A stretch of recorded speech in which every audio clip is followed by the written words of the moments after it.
आज का ये एपिसोड शुरू करने से पहले एक छोटी सी बात। क्या आप भी अपना पॉडकास्ट बनाने की सोच रहे हैं? तो एंकर ट्राई कीजिए। ये पॉडकास्ट बनाने का सबसे आसान तरीका है। नंबर एक, ये फ्री है। नंबर दो, इसमें कई सारे ऐसे टूल्स हैं जो आपको अपने फोन और कंप्यूटर पर रिकॉर्ड और एडिट करने की फैसिलिटी देते हैं। नंबर तीन, आप अपने पॉडकास्ट को डिस्ट्रीब्यूट भी कर सकते हैं, जिससे इसे स्पॉटिफाई और दूसरे प्लेटफॉर्म पर सुना जा सके। तो डाउनलोड कीजिए फ्री एंकर ऐप या विजिट कीजिए anchor.fm पर अपना पॉडकास्ट स्टार्ट करने के लिए। ये तो थी एक छोटी सी जानकारी, और अब शुरू करते हैं एपिसोड का सिलसिला। तो आज के एपिसोड में लीजिए सुनिए, ना पार्थ सारथी के लिखे उपन्यास ये गली बिकाऊ नहीं का भाग 11, मेरी यानी समीर गोस्वामी की आवाज में। मंच पर मुत्तु कुमरन का इस तरह पेश आना गोपाल को कतई पसंद नहीं आया।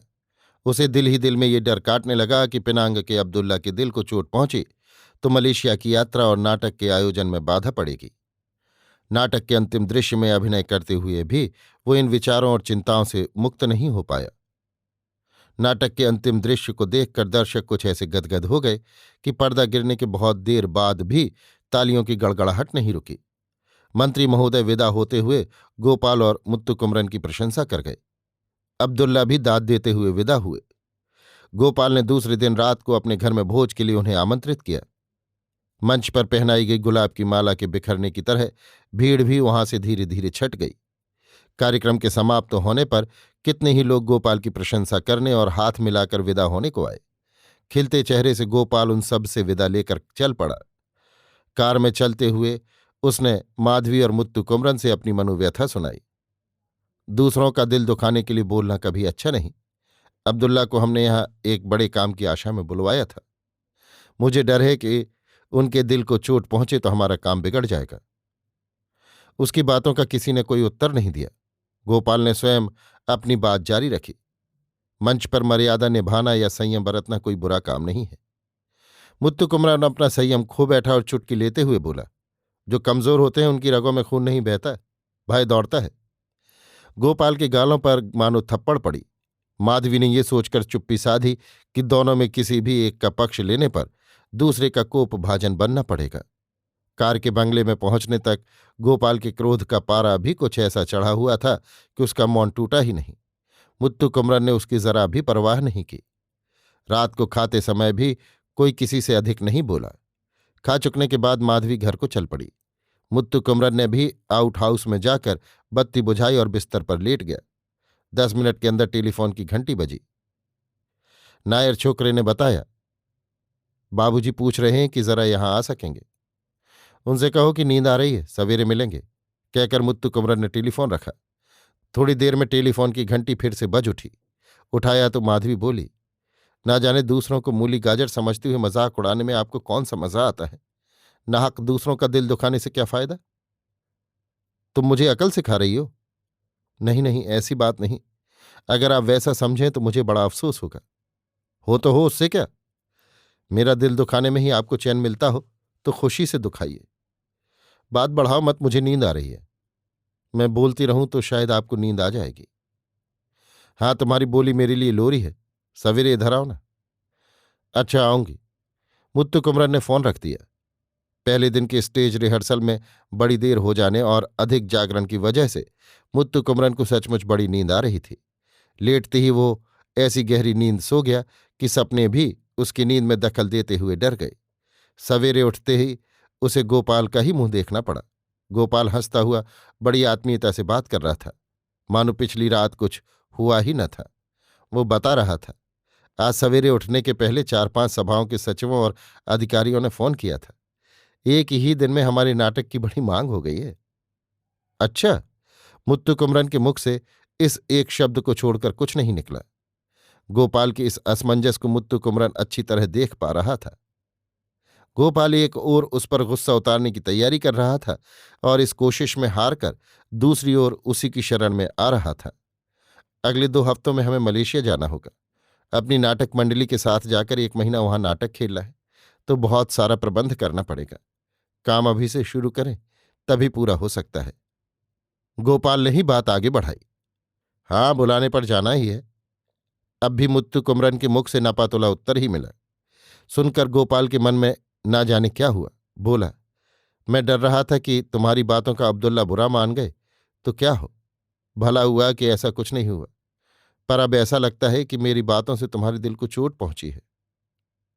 मैंने कुछ बुरा तो नहीं कहा। मैंने तो कल ही कह दिया ना कि कमजोर लोगों की रगों में खून नहीं, भय दौड़ता है। कोई बात नहीं, तुम मुझे कायर कहो, डरपोक कह लो, मैं मान लेता हूं। मैंने तुम्हें या और किसी को बुरा नहीं कहा, दुनिया की रीत की बात ही दोहराई बस। छोड़ो उन बातों को। तुम्हें भी मलेशिया चलना चाहिए। माधवी, तुम और मैं तीनों हवाई जहाज से चलेंगे, बाकी लोग समुद्री जहाज से चले जाएंगे। सीन सेट वगैरह को भी जहाज से भेज देना पड़ेगा। मैं वहां जाकर क्या करूंगा? तुम लोग तो अभिनेता हो, तुम लोगों के ना जाने से नाटक ही नहीं चलेगा। मेरे जाने से किसे क्या लाभ होगा? मुत्तु कुमरन ने पूछा। ऐसा न कहो, तुम्हें भी जरूर जाना चाहिए। कल ही पासपोर्ट के लिए अर्जी दे देने का प्रबंध कर दूंगा। आज रात अब्दुल्ला को अपने यहां दावत पर बुलाया है। बात पक्की हो गई तो ये समझो सारा काम बन गया। हाँ हाँ, किसी तरह काम बन जाए तो ठीक। इस तरह उखड़ी बातें करोगे तो कैसे काम चलेगा? सब में तुम भी हो। मुत्तु कुमरन ने देखा कि सहसा गोपाल में सबको अपने साथ कर लेने की भावना बढ़ी है।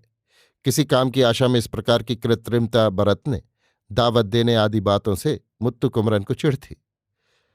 ऐसी बातों में मुत्तु कुमरन की मनोभावना क्या होगी, गोपाल भी अच्छी तरह से जानता था। फिर थोड़ी देर इधर उधर की बातें कर गोपाल चला गया। उसके जाने के थोड़ी देर बाद माधवी आ पहुंची। उसने भी आते ही पिनांगे के अब्दुल्ला ही की बात उठाई। दावत की बात कही और ये भी कहा कि वे बड़े भारी रईस हैं, करोड़पति हैं। 10-15 साल पहले दो गायक, दो नाटक वाले आपस में मिलते थे तो अपनी अपनी कला की बातें किया करते थे। पर अब बात यह होती है कि किसे दावत देने से किसका काम कैसे बनेगा, इसी पर विचार विमर्श हो रहा है। कला की दुनिया सड़ गई है, इसका सबूत इससे बढ़कर और क्या चाहिए? क्या आप समझते हैं कि उस सड़ी हुई चीज को आप अकेले में सुधार सकते हैं? कतई नहीं। दुनिया को सुधारने के लिए मैंने अवतार नहीं लिया, लेकिन दो पुश्तों को एक साथ देखकर विचार कर रहा हूं। राजाधिराजों को अपने द्वार पर आकर्षित करने वाले वे पुराने गंभीर कलाकारों और मंत्रियों और नाम बड़े पर दर्शन छोटे वाले व्यक्तियों के दरवाजों पर मारे मारे फिरने वाले आज के बौने कलाकारों में मुकाबला कहाँ? तुलना कर देखता हूं तो दिल को ठेस पहुंचती है माधवी। ये सब कहते कहते मुत्तु कुमरन भाव विभोर हो गया तो माधवी की समझ में नहीं आया कि क्या जवाब दे। थोड़ी देर के मौन के बाद बात पलटती हुई बोली, नाटक लोगों को बहुत भा गया है, सभी बड़ी प्रशंसा कर रहे हैं। सभा वालों में डेट के लिए होड़ सी लग गई है। सब आपकी कलम का कमाल है। तुम्हारा अभिनय भी कहाँ कुछ कम था। मुझे चापलूसी की बातें ज्यादा पसंद नहीं। तुमने प्रसंग छेड़ दिया तो मुझे भी बराबर होकर तुम्हारे कदम पर चलना पड़ रहा है। अच्छी बात को अच्छा कहना क्या कोई गलत काम है? आजकल तो लोग बुरी से बुरी चीज को ही अच्छी से अच्छी चीज साबित करने की कोशिश क्या, उसे साबित ही कर देते हैं। इसलिए सचमुच की अच्छी चीजों के विषय में हमें मुंह पर लगाम लगानी पड़ रही है। लगानी पड़े तो पड़े, पर मैं तो आपकी तारीफ सुनकर अघाती नहीं। मेरा जी चाहता है कि 24 घंटे मेरे सामने कोई आपकी तारीफ करता रहे।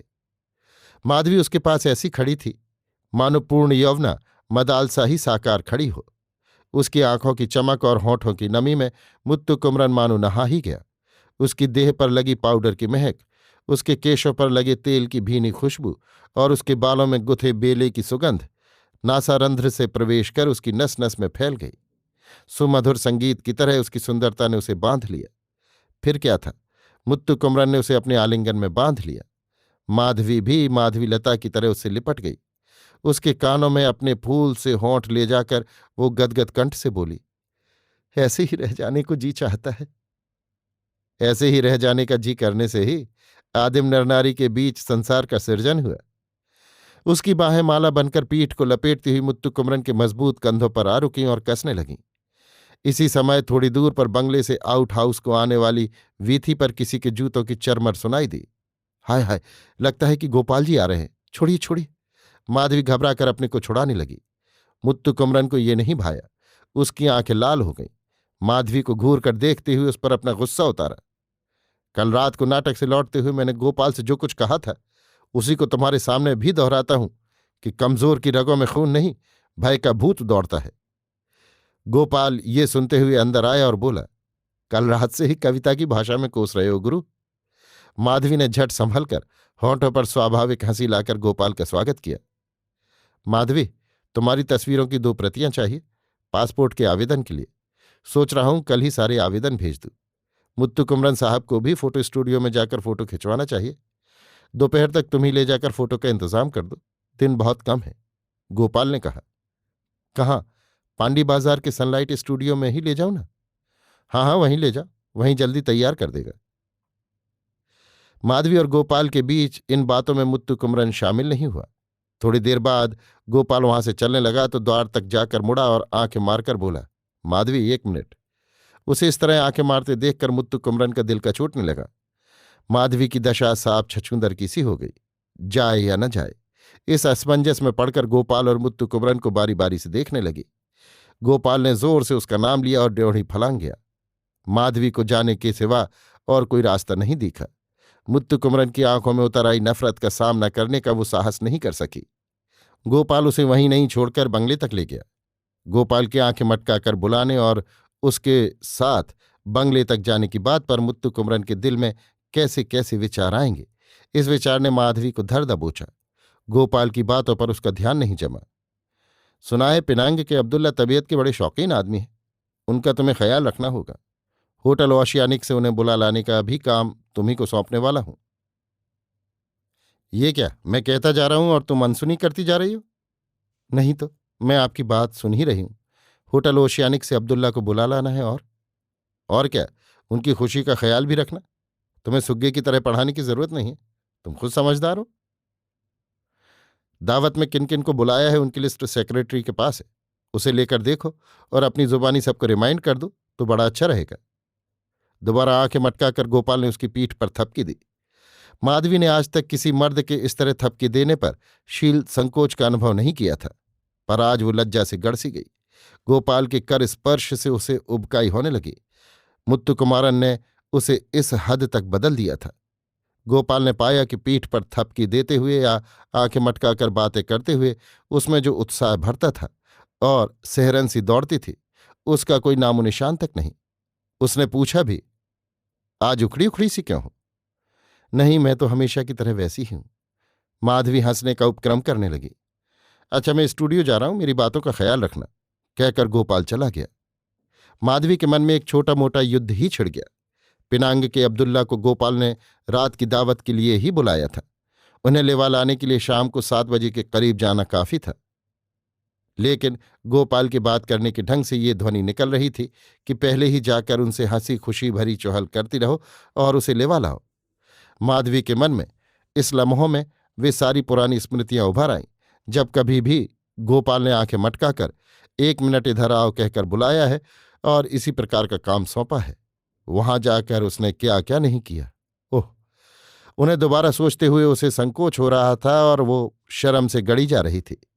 मुत्तु कुमरन जैसा कला गर्व में फूला रहने वाला गंभीर नायक उसके जीवन में नहीं आया होता तो उसे आज भी ऐसा शील संकोच नहीं हुआ होता। दुनिया में कुछ ऐसे लोग होते हैं जिनके संपर्क में आने पर उसके पहले के जीवन के बेहुदा तरीकों को याद करते हुए संकोच महसूस होता है। याद आए तो चुल्लू भर पानी में मरने को जी करता है। माधवी और मुत्तु कुमरन का संपर्क ऐसा ही था।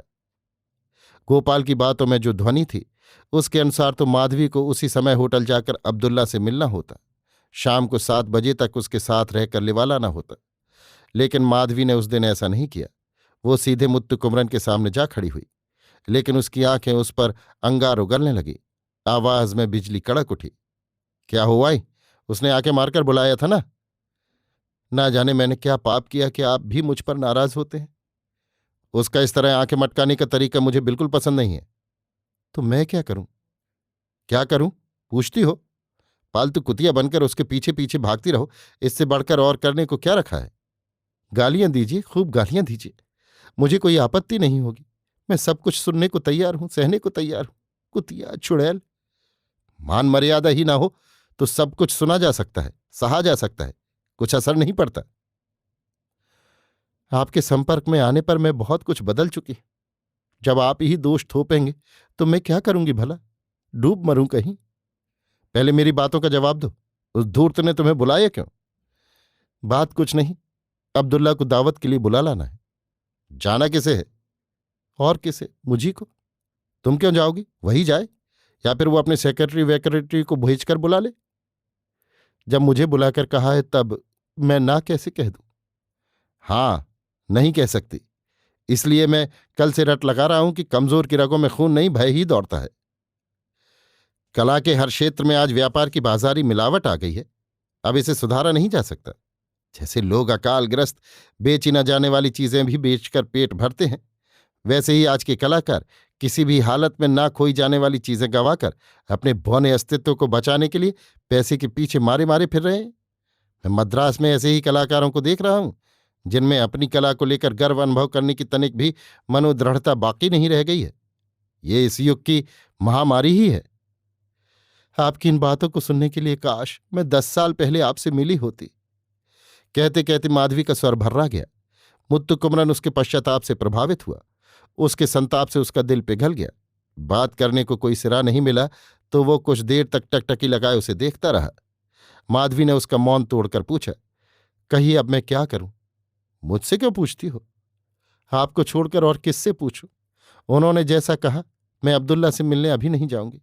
अगर गई भी तो शाम को जाऊंगी, और मैं अकेली नहीं, आपको भी साथ लेकर जाऊंगी। मुझे? मुझे क्यों? मेरे साथ आप नहीं जाएंगे तो और कौन जाएगा? ये वाक्य सुनकर मुत्तु कुमरन का तन मन पुलकित हो उठा। अभी आप सुन रहे थे नापार्थ सारथी के लिखे उपन्यास ये गली बिकाऊ नहीं का भाग 11, मेरी यानी समीर गोस्वामी की आवाज में।